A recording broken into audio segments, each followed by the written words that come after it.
안녕하세요. 축구 전문 기자 한준입니다.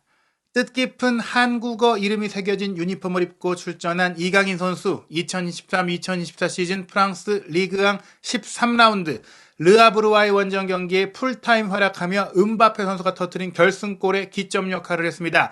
이날 경기는 사실 파리 생제르맹이 경기 이른 시간 골키퍼 돈나룸마 선수가 퇴장당하면서 10명으로 굉장히 오랜 시간을 소화하다 보니 체력적으로 힘들었고 또 실점할 수 있는 위기, 역전패를 당할 수 있는 위기도 많이 있었는데요. 그러한 가운데 이강인 선수 어떻게 플레이했는지 또 에니케 감독이 이번 경기에 다양한 선수들로 새로운 전술을 실험했고 이강인 선수를 메짤라 위치에 기용하기도 했거든요. 이날 르아브르와의 경기 주요 장면 통해서 이강인 선수의 플레이, 전술적인 움직임 살펴보도록 하겠습니다. 파리 생제르맹이 이강인 선수 효과를 톡톡히 누리고 있습니다. 많은 프랑스 매체와 방송사들이 이강인 선수가 경기력적으로도 대단하지만 한국 마케팅, 아시아 마케팅에 있어서 큰 효과를 내고 있는 것을 연이어 굉장히 특집 기사로 보도하고 있거든요. 심지어 중국까지 방문을 해서 중국 특파원까지 섭외를 해서 이강인 선수의 신드롬, 아시아 지역, 한국 지역에서 파리에 대한 인기가 아주 높아지고 있다라는 방송까지, 다큐멘터리까지 최근에 공개가 됐는데요. 그에 맞춰서 파리 생제르맹이 이번 경기 선수들의 이름을 한글로 새겨서 프랑스 리그앙 경기에 입고 나오는 이벤트가 있었습니다. 파리의 홈 경기도 아니고 르아브르 원정에서 진행한 이벤트였는데요. 보시다시피 은두루, 비티니아, 다닐루, 슈크리니아르, 하키미, 음바페, 덴벨레, 리카 에르난데스, 이강인, 솔레르 이런 선수들의 이름이 한글로 새겨져 있는 것을 보실 수 있고요. 또 이러한 한글 이벤트와 더불어서 르아브르와의 경기를 앞둔 파리 생제르맹 공식 채널의 경기 예고 포스터에서 이강인 선수를 센터로 메인 선수로 내세우는 또 홍보도 있었습니다. 하지만 이날 경기의 주인공은 역시 팀의 에이스인 음바페였는데요. 전반 23분에 터트린 골을 통해서 승리할 수 있었죠. 경기 막판 비티냐 선수의 추가골이 나오기도 했지만 그 전까지 굉장히 아슬아슬한 승부였고 무엇보다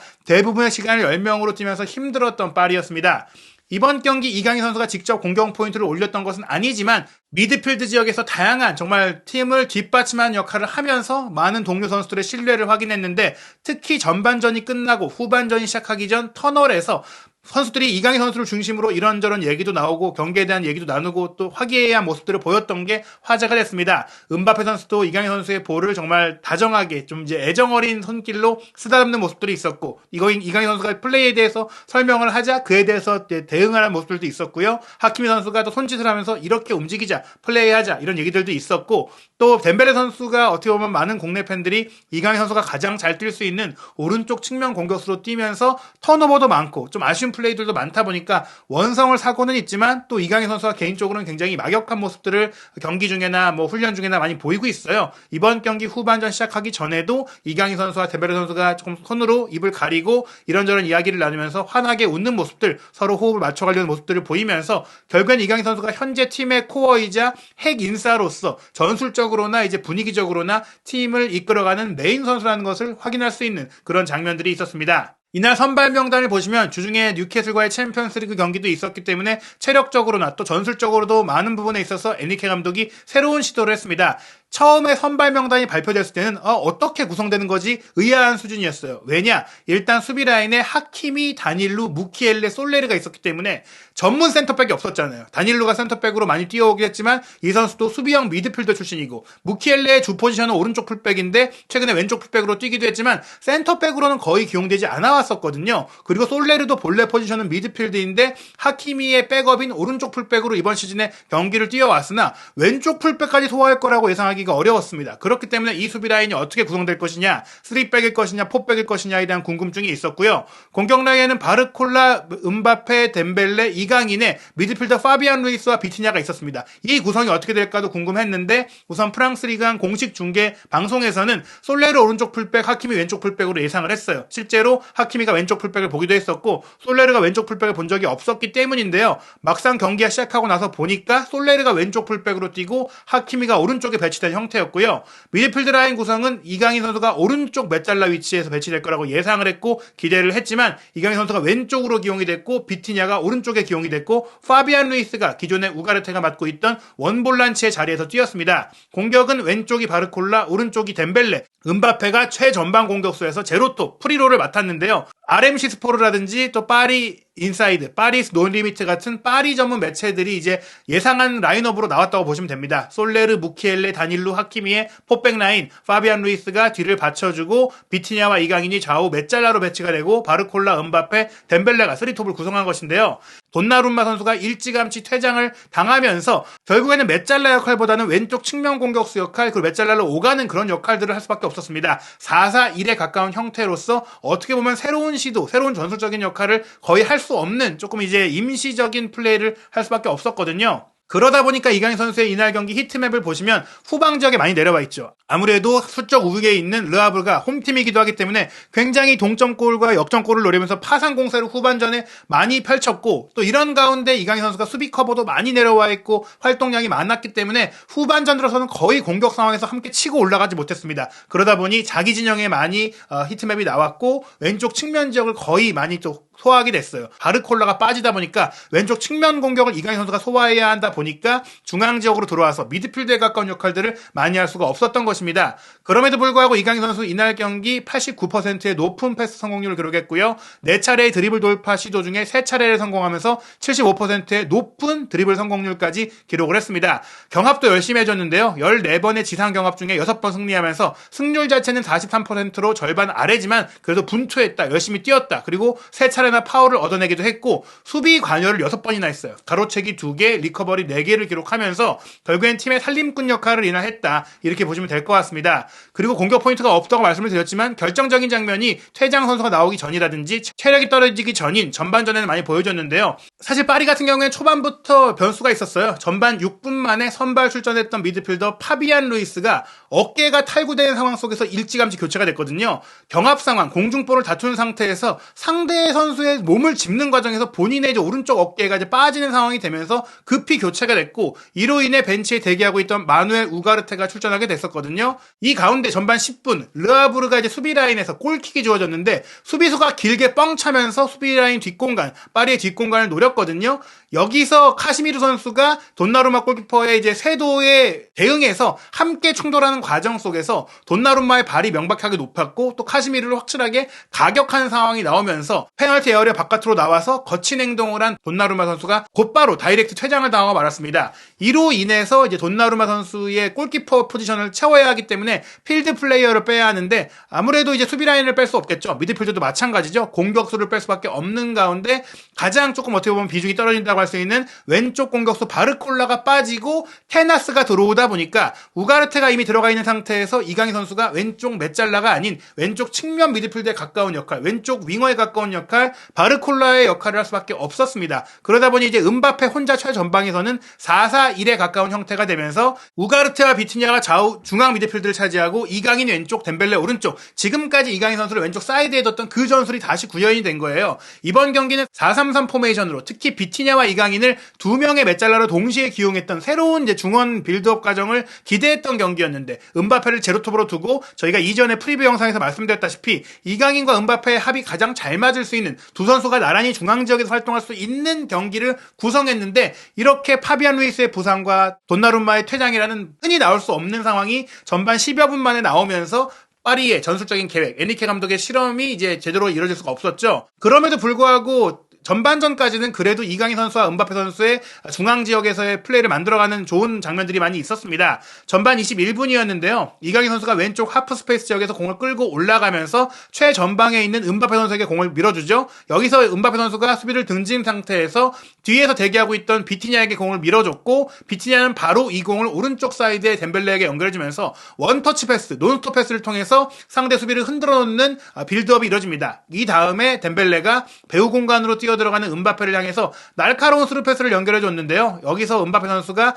은바페답지 않게 골키퍼와 1대1 상황에서 조금은 이제 정확성이 떨어지는 골키퍼 정면으로 향하는 왼발 슈팅을 시도하면서 기회가 무산이 됐습니다. 하지만 이 기회 무산을 곧바로 만회했던 것이 은바페 선수인데요. 전반 23분 또 한 번 공격 전개의 시발점은 이강인 선수였어요. 롱볼을 이제 따내는 상황, 공중볼을 경합하는 상태에서 은바페 선수가 르하브르 수비수와 헤더 경합을 했는데 거기서 흘러나온 공을 이강인 선수가 엄청난 엄청난 속도로 달려들어오면서 가슴 트래핑으로 받아냈고 두 명의 르하브르 선수 사이에서 이 공을 빼내서 운반을 시작합니다.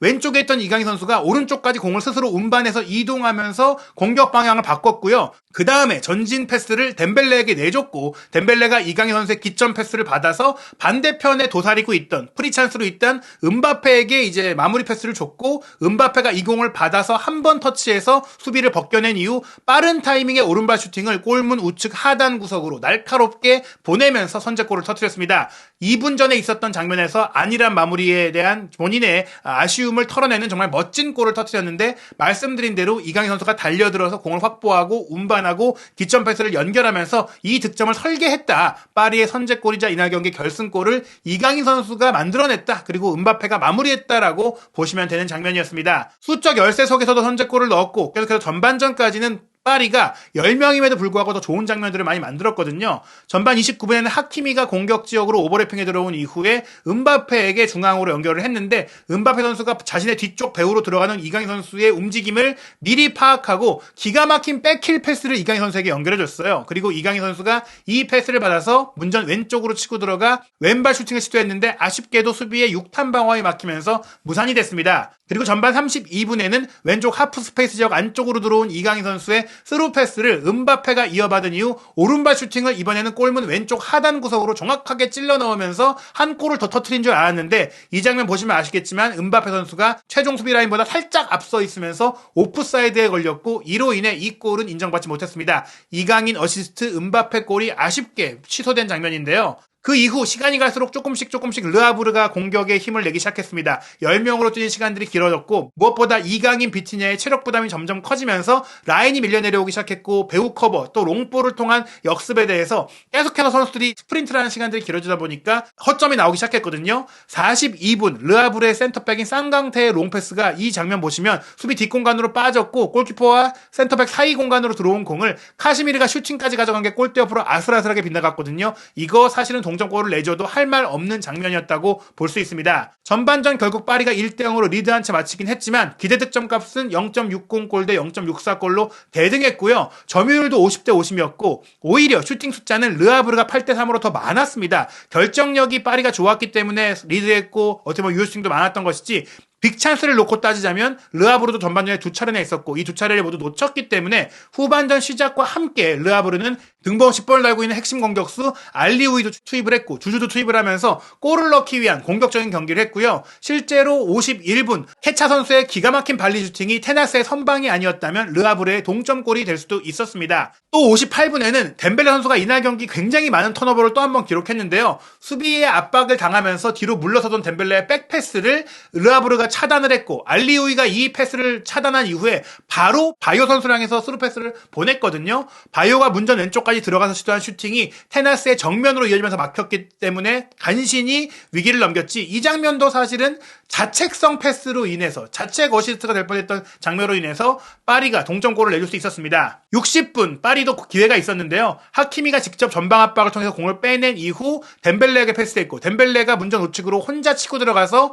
오른발 슈팅을 시도했는데 이게 골포스트를 맞고 나오는 불운이 따랐습니다. 이후에는 공방전 양상이다가 사실은 르하브르의 공격이 조금 더 많이 발생을 했는데요. 64분에 르하브르의 왼쪽 풀백 오페리의 크로스 패스가 문전에 혼전을 야기했고 이 가운데 시도한 슈팅이 단일루를 맞고 굴절되면서 테나스를 빠뜨릴 뻔했는데 테나스 골키퍼가 정말 대단한 반사신경으로 막아냈습니다. 후보 골키퍼인 테나스, 사실은 나바스의 부상 속에 넘버 3인 테나스가 이번 경기 갑작스럽게 투입이 됐는데 이후 후반전에는 거의 폭풍 선방을 통해서 파리의 승리를 이끈 1등 공신으로 활약을 하게 됩니다. 70분에는 음바페 선수가 왼쪽 사이드라인에서 단독 돌파 혼자 치고 들어가서 상황을 만들었는데요. 반대편으로 크게 넘겨준 패스 비티냐가 다시 문전 왼편으로 침투하고 있던 덴벨레를 향해서 패스를 연결했는데 덴벨레가 슈팅하기 전에 르하브르 수비가 차단하는 장면이 있었습니다. 덴벨레가 후반전 들어서 굉장히 부진한 모습을 보이다 보니까 엔리케 감독이 74분에 무려 3명의 선수를 교체하면서 체력과 화력을 보강을 했는데요. 왼쪽 풀백으로 뛴 솔레르, 왼쪽 센터백으로 뛴 무키엘레 그리고 오른쪽 공격수 덴벨레를 빼고 루이카 에르난데스와 슈크리니아르 그리고 무아니를 투입을 했습니다. 하지만 아쉽게도 이 교체 투입도 크게 경기의 흐름에 변화를 주지 못했는데요.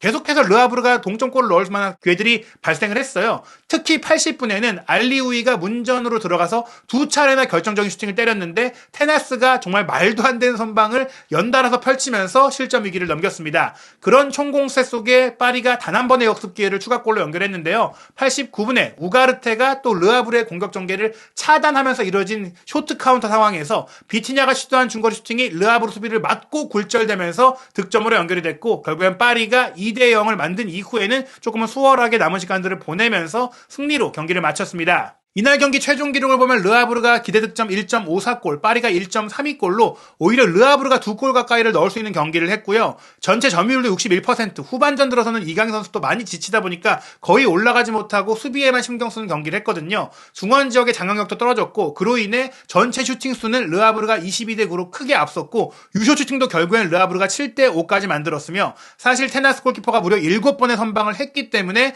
이 경기를 이길 수 있었다라고 볼 수 있는 조금은 열세의 어려운 경기였음에도 파리가 정말 중요한 승리를 거뒀습니다. 이번 라운드에 리그왕에서 무패를 달리던 니스가 낭뜨의 일격을 당하면서 첫 패를 당했거든요. 그로 인해 이번 경기 승리한 파리가 2위 니스와의 승점 차이를 4점으로 벌렸습니다. 14라운드까지 10승 3무 1패, 승점 33점을 얻었고요. 니스가 8승 5무 1패로 승점 29점에 멈춰있는 상황입니다. 파리의 다음 상대가 바로 니스의 무패를 끊어냈던 낭뜨라는 점, 낭트도 만만치 않은 팀이라는 점에 있어서 굉장히 중요한 경기인데요. 한국 시간으로 12월 10일 일요일 새벽 5시에 킥오프합니다. 이어서 더욱더 중요한 경기가 열립니다. 사실 이제 리그앙은 2위와의 승점 차이를 4점까지 벌려놨기 때문에 1패 정도는 여유가 있거든요. 하지만 이 도르트문트와의 챔피언스리그 F조 6차전 원정 경기는 이기지 못하면 16강 진출에 실패할 수도 있는 정말 아주 중요한 경기라고 할 수 있겠습니다. 이길 경우에는 자력으로 1위가 될 수 있는 상황, 진다면 조별리그에서 탈락할 수 있는 상황인데요. 12월 14일 목요일 새벽 5시에